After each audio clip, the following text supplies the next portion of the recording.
loss, you kind of stepped up and took charge a little bit in practice to try to kind of, I guess, get people thinking the right way. What was your motivation there, and what did you feel like you had to say? All the guys in this program are pretty much my motivation. It was something I felt like we just need to get back on track, and these boys pushed me to go my hardest and bring out the best of me every day. So I feel like as being a young buck and being around them, I know where we are as a team. I know what we can bring. So I just want to come and just reiterate that the job's not finished. Did you sort of feel at that moment that things were down, that guys needed some kind of a lift or some motivation? Yeah, after taking something like that, being the predicament, you never know what's going to go, but we got to just trust in God, and that was my biggest thing. God has a plan, and we just got to trust in Him and just keep going. What were those first practices like when you guys didn't know yet where you were playing, who you were playing, what you were going to be playing for? Those first practices, it was just like you said, we didn't know, but I think we picked it up, and it was like, man, we always talk about there's a big faith here in God, and I think we just had to reiterate that the job's not finished, and there's still a lot to be done, and we got a chance now. We just got to keep our heads down and keep going. Were you talking to everybody, like addressing the team before the practice? Was it after, during the middle? No, it was more just a conversation with myself and my family. As being a kid, a young buck, being kind of shy, it was just something I felt like, and I think something God pretty much just told me one day, like, hey, this is your chance to just bring the team back together, and I took that chance and ran with it. You always been comfortable in those spaces, or was that something that's been developed over the last couple of years? I think that was something that's been developed not last couple of years, but just in my life, really. There's been moments in my life where I had to get out of my comfort zone and use my voice that God gifted me with, and keep going. JT, for the first time all year, you're going to be the underdog. How different do you think it'll be for you guys? Will that be refreshing? Do you think it'll be helpful that we are going to be, most people aren't expecting us to win, and we can play free? Yeah, I think, there's going to be a lot of stuff out there, but I think we just got to know what we got to do. We come in practice every day knowing that, hey, it's about us. It's about playing Buckeye ball and just trusting the process, the technique, and just keep going. When there's that much talent on the field on both sides, 4 and 5-star guys, what is the biggest difference maker when you get into a game like that with a team like Georgia that, from a talent perspective, it's going to be close? Man, have fun. It's a big game, and it's a great game to play in. And I think, it's just, you got to treat it like any other game, man. Just go out there, have fun, play your ball, and just go out there and have fun, man, really. JT, what have y'all emphasized defensively coming out of that Michigan game, though, the mistakes that were made that were glaring, et cetera? What has just been the emphasis over the last couple of weeks about rectifying that, or whatever word you would use to describe it? Yeah, we just after we just came back, watched film, and just really just pay attention to the things, the little things, and now we're just motivated even more. Just at the same time, just keep our head down, and what's the word? Craft. Just keep on crafting, keep getting your talents better as a team and as a whole. Yeah, when you spoke to the team like you did that come literally from your gut? Explain where that comes from, when you just feel compelled, hey, somebody's got to say something here. It came from God. I woke up one day and I just had something in my heart that I felt like I just needed to say something, and I asked the older boys for their for their thoughts of a young guy speaking, and they all ran me with that time to give me the opportunity to talk, and I thank them for trusting me. Even though I'm a sophomore, thank you to them and the coach for trusting me and allowing me to say something. JT, that's a captain moment. When you came here, obviously 5-star recruit, all of the accolades. A lot of people think you want to be here 3 years, get to the NFL.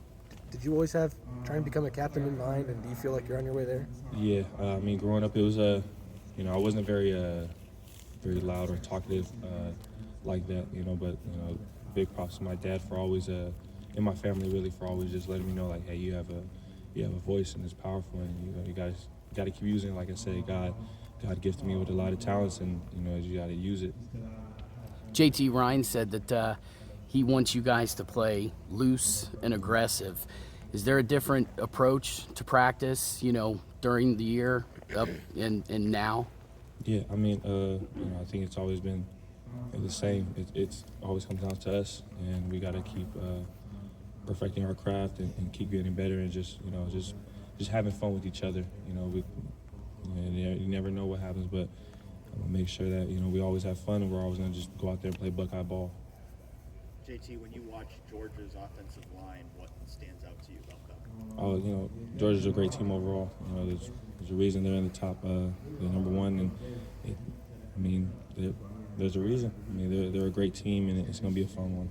What do you look at as things that maybe you guys weren't able to do against Michigan that you need to do to beat Georgia? I think, we're just focused on Georgia right now. They're both very different teams, but I think we just got to, just continue to watch film and continue to get better.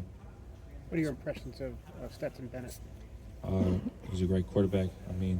You've seen guys what he does on the field, and he's a great kid, great leader, and a great player overall. And he's elusive, and obviously that's been an issue at times. How important is it for you guys to contain him, and not let him outside the pocket? Yeah, we're gonna continue to go over everything and continue to be in that film room and locked in, and continue to get better every day.